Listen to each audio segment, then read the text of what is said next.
เชียงใหม่สืบสานเวลาผ่าน131 ปีนานไกลวัดพระบาทอุดมรุ่งเรืองงามตาเจ้าน้อยบุญทาวงศาข้าหลวงบวงเชียงใหม่ปกครองหัวเมืองฟ้าทุ่มเทแรงกายแรงใจทุกชาติพันธุ์รวมใจรักษามัคคี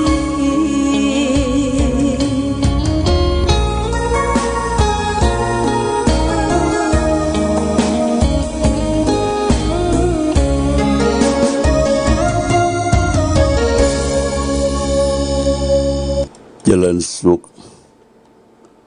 ศรัทธาสาธุชนญาติโยมท่านพุทธบริษัททั้งหลายวันนี้รายการธรรมประทีปส่องต่าง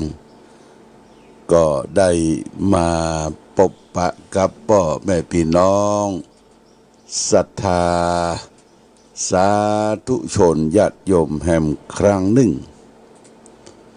วันนี้เป็นวันพุธที่24เดือนมีนาคมพุทธศักราช2564ซึ่งตรงกับ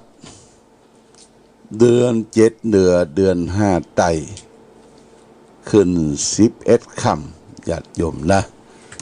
วันนี้เป็นวันเดือน7เหนือขึ้น11ค่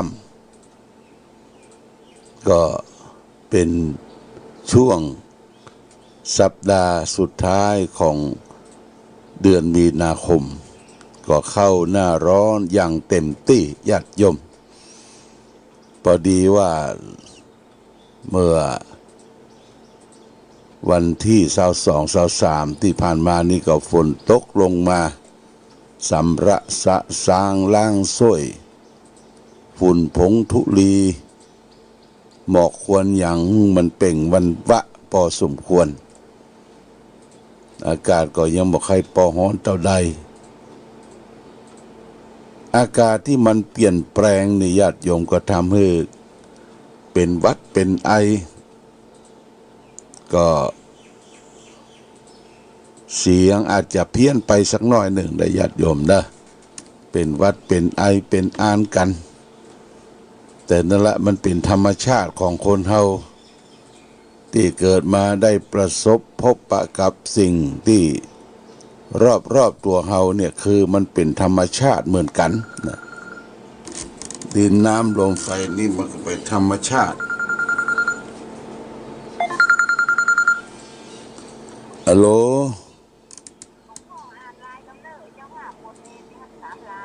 กำลังออกวิทยุไปเดี๋ยวเนี่ย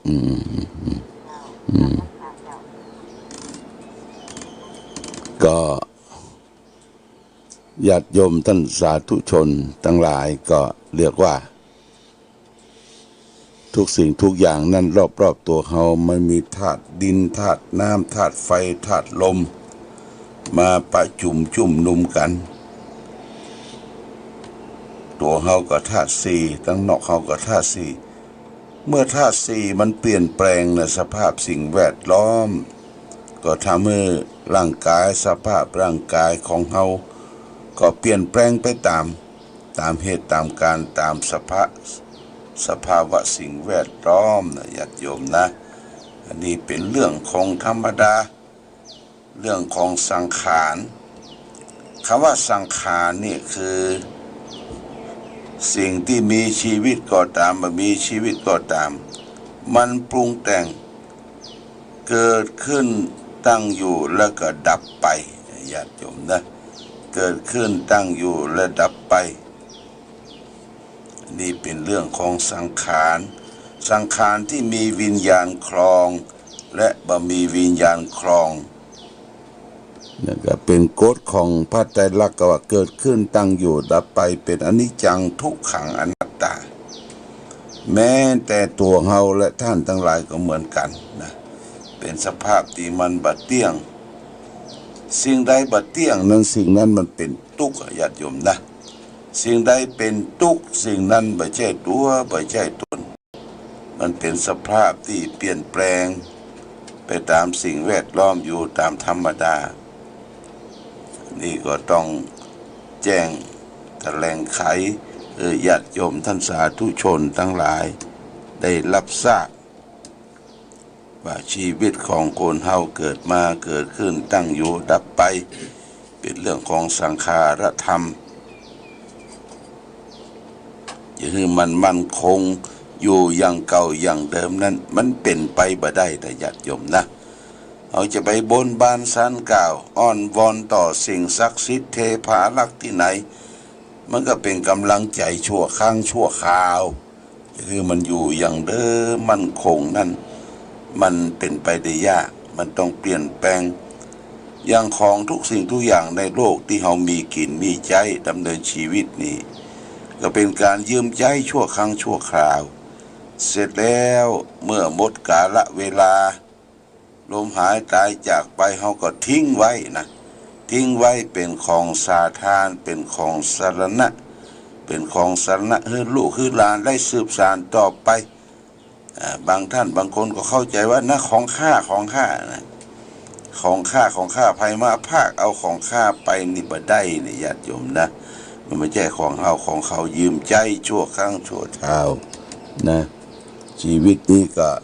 เกิดมาตั้งอยู่ดับไปเป็นเรื่องของสังขารธรรมวันนี้วันพุธนะญาติโยมนะพี่น้องญาติโยมอำเภอฟางแม่อายก็จะไปกันเอี่ยวกัดพุธไปเอี่ยวกัดพุธลึกๆนะเดี๋ยวก็คณะแม่ขาวแม่ชีนี่ก็เตียวไปเป็นเส้นนะลงจากวัดพระบาทอุดมไปเป็นเส้นเอี่ยวกัดปุเอี่ยวกัดพุธนะญาติโยมนะอันนี้ไปเอี่ยวกัดพุธเราก็ต้องมีแนตมีตะข่ายมีหยังปิดปากปิดดังตัวเนอเพราะว่าโรคโควิด-19นี่มันก็ยังมาไข้จางหานไปเตี้ยตะใดญาติโยมมันกำลังมาละลอก2ละลอก3แต่ตั้งนอกตั้งนาเนี่ยก็เปิ้นป้องกันอย่างเต็มที่บ้านเฮาก็เช่นเดียวกันญาติโยมนะบ้านเฮาก็เช่นเดียวกันก็ต้องป้องกันนี่ต้องขออนุโมทนาญาติโยมตะกี้แม่จงดีทวนสายมาว่าขอประกาศเจ้าภาพบวชสามเณรภาคฤดูร้อนเปิ้นจะบวชสามเณรภาคฤดูร้อนวันที่6 เมษายนญาติโยมนะไปจะเป็นเจ้าภาพเจ้าสตาก็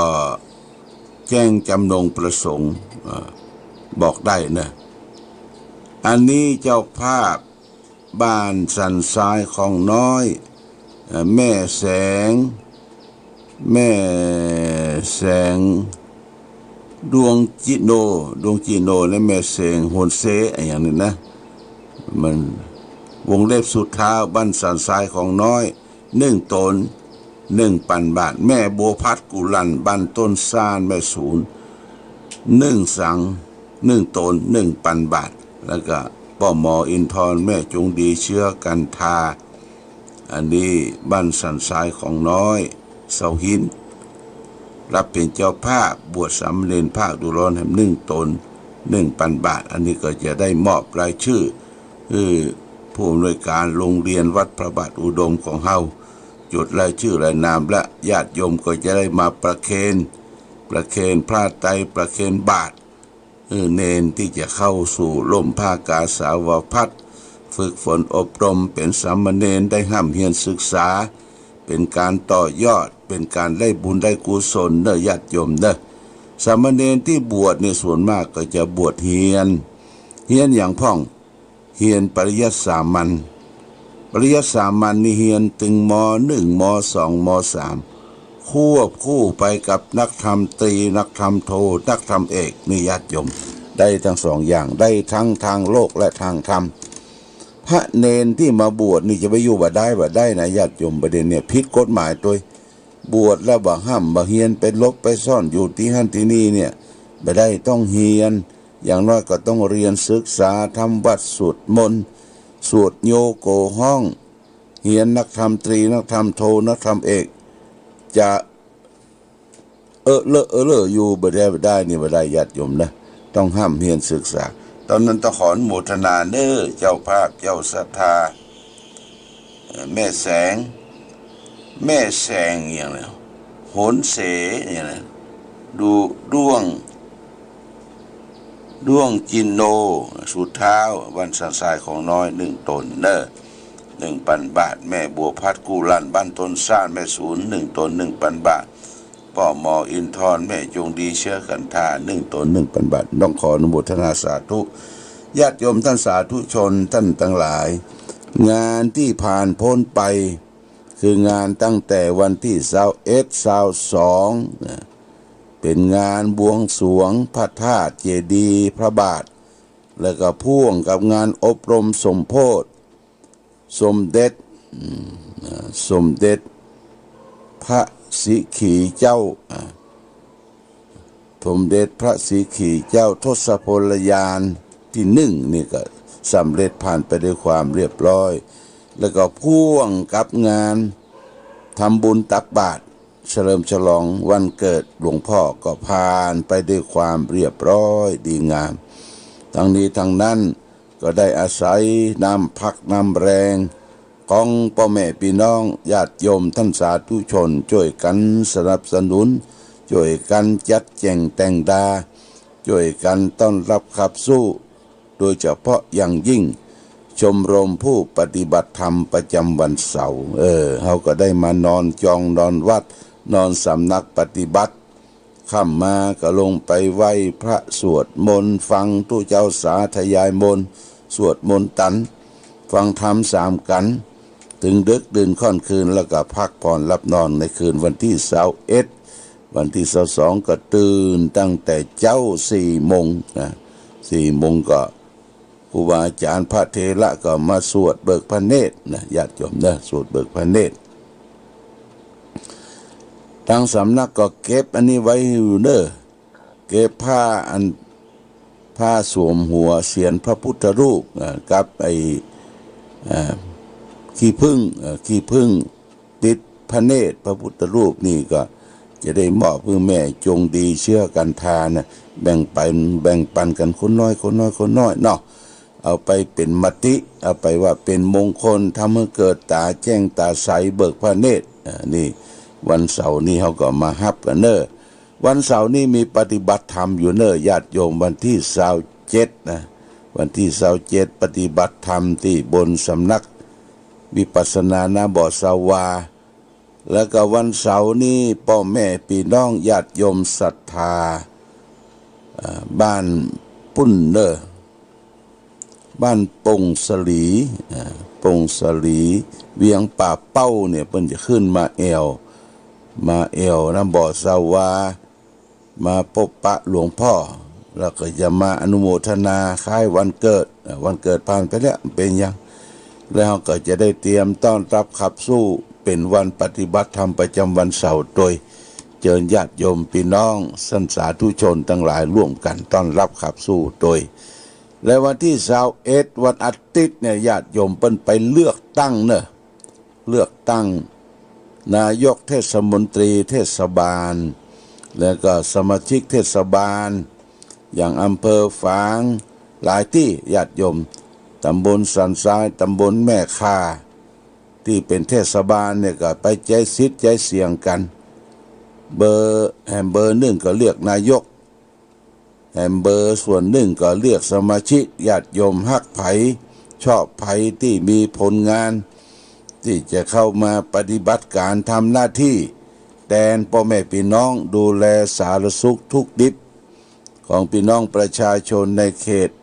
เทศบาลตำบลเวียงฝางน้ำบัดไหลไฟบัดสว่างหรือมีกินมีการมีงานไปกางเต้นกางยังนี่ก็ดูแลความเรียบร้อยก็เลือกสรรเข้าไปนะญาติโยมนะอันนี้เป็นส่วนของเทศบาลส่วนนอกเขตที่เรียกว่าเป็นปต.องค์การบริหารส่วนตำบลนั้นบ่เตื้ออันนี้เลือกในเขตเทศบาลก่อนเป็นก็มีป้ายโปสเตอร์มีรูปภาพมีเบอร์แล้วก็มีพรรค พักอย่างเขาก็ไปดูเองไปพอเองว่าชอบภัยรักภัยที่จะเอามาเป็นตัวแทนบริหารดูแลสาธารณสุขทุกดิบในเขตเทศบาลที่ญาติโยมก็ไป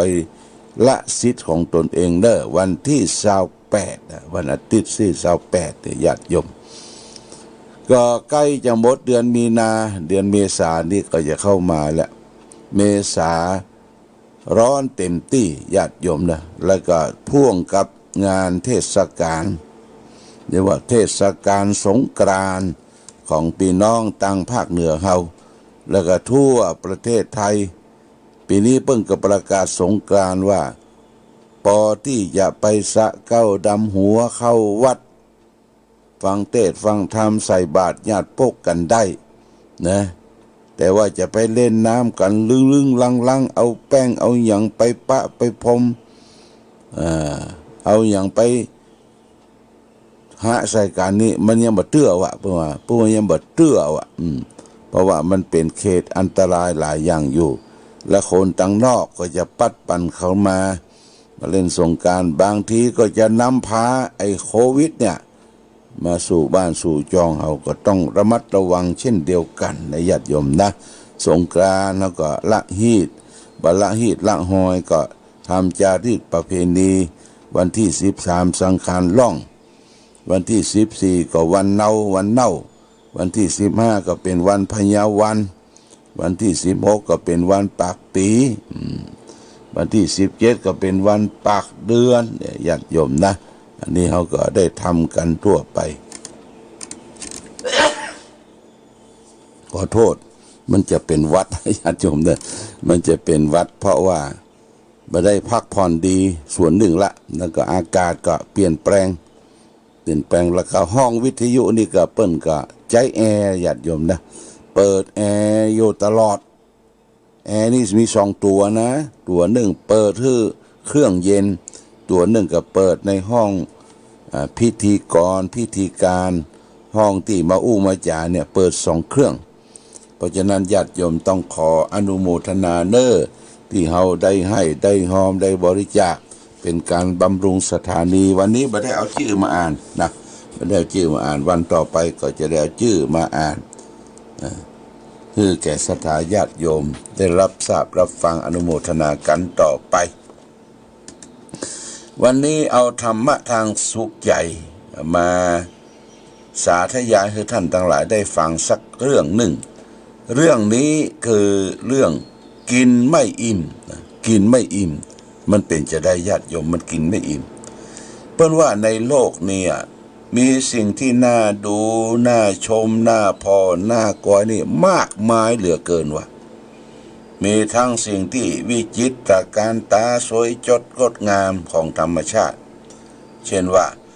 ป่าเขาลำเนาไผ่ต้นไม้ต้นตอกมีสิ่งที่สดสวยวิจิตรพิสดารงามหูงามตาที่ธรรมชาติได้สร้างขึ้นไว้ในน้ำหรือมนุษย์ที่ได้สร้างได้ประดิษฐ์ประดาไว้สิ่งที่น่าดูน่าชมเหล่านั้นมันเป็นแรงจูงใจให้เราได้รักใคร่อยากให้ได้อยู่ได้ชมอย่างเสมอรูปที่งดงามเสียงที่ไพเราะกลิ่นที่หอมหวนรสที่อร่อยสิ่งที่สัมผัสที่น่าอภิรมย์ชมชอบยินดีเนี่ยเหล่านี้คือกามวัตถุ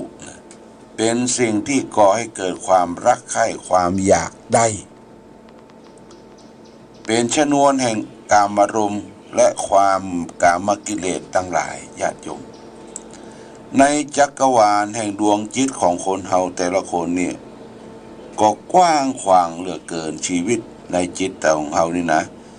แล้วบ่น่าเชื่อ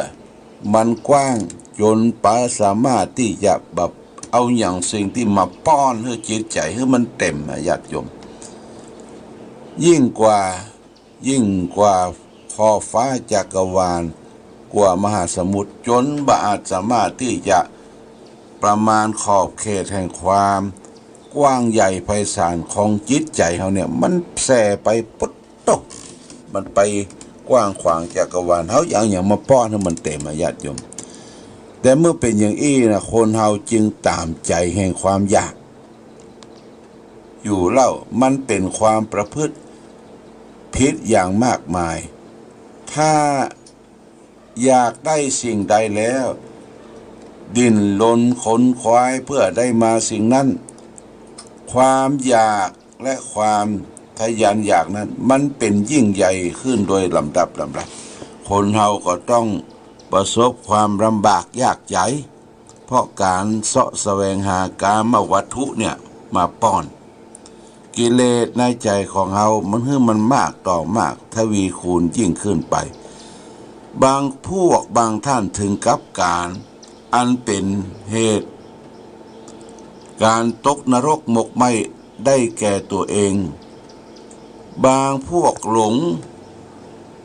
สร้างหูเผียวที่สำหรับที่จะฟังชีวิตของตัวเองด้วยความอยากความทะเยอทะยานฉะนั้นจึงควรจะกำหนดไว้เสมอว่าจุดอิ่มในจิตใจที่บ่มีโดยธรรมชาติต้องอาศัยความสามารถของภัยของมันที่จะกำหนดขอบเขตแห่งความอิ่มแก่ตัวเองภัยได้ปฏิบัติผิดคือวิ่งเสาะแสวงหากามวัตถุมาบำรุงบำเรอตนได้จนอิ่มเขาก็จะวิ่งอยู่อย่างนั้นจนเหนื่อยจนหอบเพราะบ่มีอย่างที่จะมาอิ่มด้วยกามกิเลสเนี่ยญาติโยมแม่น้ำจะเต็มไปได้ห่วงของตัณหานี่บ่มีและตายไปโดยบ่ได้พบถึงกับอิ่มได้เลยบ่ถึงความสงบได้อย่างแท้จริงนากหาปนวัสเสนะอาคิกาเมสุวิชติถึงฝนจะตกลงมาเป็นเงินเป็นทองความอิ่มในกามก็มีขึ้นบ่ได้ญาติโยมนะถึงแม้ว่าฟ้าฝนตกลงมาเป็นเม็ดเงินเม็ดทองเต็มเนี่ยความอิ่มในใจมันถึงก็อิ่มบ่ได้มีความทะเยออยากได้ต้องการอย่างเฮาอู้กันง่ายกำลังกินข้าวอยู่เนี่ยมาตั้นอิ่มแต่กึดถึงช็อตหน้ากึดถึงคาบหน้าละว่าจะเอาอย่างมากินว่าพุทโธกำลังกินอยู่นะญาติโยมเนี่ยตัณหาเนี่ยคือความทะยานอยากมันเป็นบ่อนเหตุแห่งความทุกข์อกทุกข์ใจเดือดร้อนวุ่นวาย